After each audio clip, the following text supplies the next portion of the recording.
Judul, Penunggu di Kebun Bambu. Pukul 23. Arif duduk di teras belakang rumahnya. Kopi hangat di tangannya mulai mendingin. Malam itu begitu sunyi. Hanya suara jangkrik dan angin yang berbisik di antara kebun bambu yang ada di belakang rumah.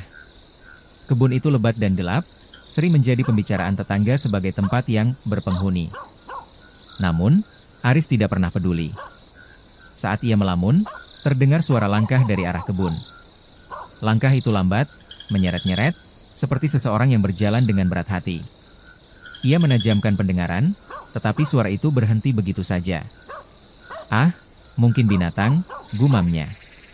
Namun, perasaan aneh mulai menyelimuti. Ia merasa seperti sedang diawasi. Meskipun tidak ada yang terlihat, udara di sekitarnya terasa lebih dingin. Arif memutuskan untuk masuk ke dalam rumah, menutup pintu belakang rapat-rapat. Pukul 1. Arif terbangun oleh suara berisik. Ketukan pelan terdengar dari arah pintu belakang. Tok, tok, tok. Awalnya ia mengira itu angin, tetapi ketukan itu terdengar terlalu ritmis, terlalu disengaja. Istri dan anakku sudah tidur. Siapa yang mengetuk pintu malam begini? Pikirnya. Dengan hati-hati, ia berjalan ke arah pintu. Ketika ia mengintip melalui celah jendela kecil di pintu, tidak ada siapapun di luar. Namun, bayangan gelap samar terlihat bergerak di antara batang bambu di kejauhan. Arif menenangkan diri dan kembali ke kamar. Namun, suara itu muncul lagi, kali ini lebih keras, seperti seseorang yang menggedor dengan penuh amarah. Ia terpaksa bangun dan membuka pintu, tetapi di sana tetap tidak ada siapa-siapa. Pukul 2.30. Gangguan itu terus berlanjut. Kali ini, suara langkah terdengar sangat jelas, seolah-olah seseorang sedang berjalan di halaman belakang rumahnya. Arif menyalakan senter dan keluar dengan perasaan marah bercampur takut. "Aku tahu kau di sini. Jangan main-main," teriaknya. Namun, kebun bambu tetap diam, seperti menyembunyikan sesuatu. Saat ia berjalan lebih dekat ke kebun, udara terasa semakin dingin. Lampu senternya mulai berkedip-kedip. Dan tiba-tiba, ia mendengar suara perempuan menangis. Suara itu pelan, seperti berasal dari dalam kebun bambu. Ia merasa bulu kuduknya meremang, tetapi rasa penasaran mengalahkan rasa takutnya. Ia melangkah lebih dalam ke arah suara itu. Pukul 3. Di tengah kebun, ia melihat sesuatu yang membuatnya terpaku. Sosok perempuan dengan rambut panjang terurai berdiri membelakanginya. Pakaian perempuan itu robek dan kotor. Suaranya yang menangis perlahan berubah menjadi tawa kecil, yang lama-lama menjadi tawa keras dan menggema. Siapa kamu?" Arif berusaha mengendalikan suaranya, tetapi tidak ada jawaban. Sosok itu perlahan berbalik, menunjukkan wajahnya yang menyeramkan. Matanya kosong, mulutnya terbuka lebar dengan gigi hitam yang tajam. Arif berlari sekuat tenaga kembali ke rumah.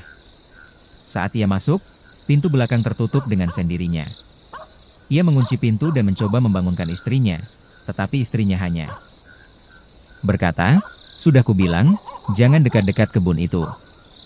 Pukul 4. Gangguan tidak berhenti. Bayangan perempuan itu terlihat di luar jendela dapur, menatap Arif dengan senyum yang mengerikan. Ia mencoba membaca doa, tetapi bayangan itu tetap ada. Tiba-tiba, anaknya yang berusia 5 tahun menangis dari kamar. Arif segera menuju kamar anaknya. Ketika ia masuk, anaknya menunjuk ke sudut ruangan. "Ayah, ada ibu di sana." Namun, di sudut ruangan itu kosong. Arif mencoba menenangkan anaknya, tetapi dari sudut matanya, ia melihat bayangan perempuan itu berdiri di cermin kamar. Pukul 6. Fajar mulai menyingsing. Sosok perempuan itu menghilang, tetapi Arif tahu ini belum berakhir. Ia merasa ada sesuatu yang mengikuti keluarganya. Beberapa hari kemudian, gangguan semakin parah. Barang-barang di rumah sering berpindah tempat. Suara langkah kaki terdengar setiap malam. Bahkan istrinya mulai mendengar bisikan di telinganya. Arif akhirnya memutuskan untuk mengundang seorang tetua desa untuk memeriksa rumahnya. Sang tetua mengatakan, penunggu di kebun itu marah karena kau telah mengganggu wilayahnya. Ritual pembersihan dilakukan, tetapi Arif tahu, apapun yang menghuni kebun bambu itu tidak akan pergi begitu saja. Epilog. Hingga hari ini, kebun bambu itu tetap ada. Tidak ada yang berani menebangnya. Dan setiap malam, Suara langkah kaki dan tawa perempuan masih sering terdengar oleh mereka yang tinggal di sekitar rumah Arif. Tamat. Jangan lupa like, share, dan subscribe channel ini. Siapa tahu, kisah menyeramkan berikutnya terjadi di sekitarmu. Sampai jumpa di cerita selanjutnya.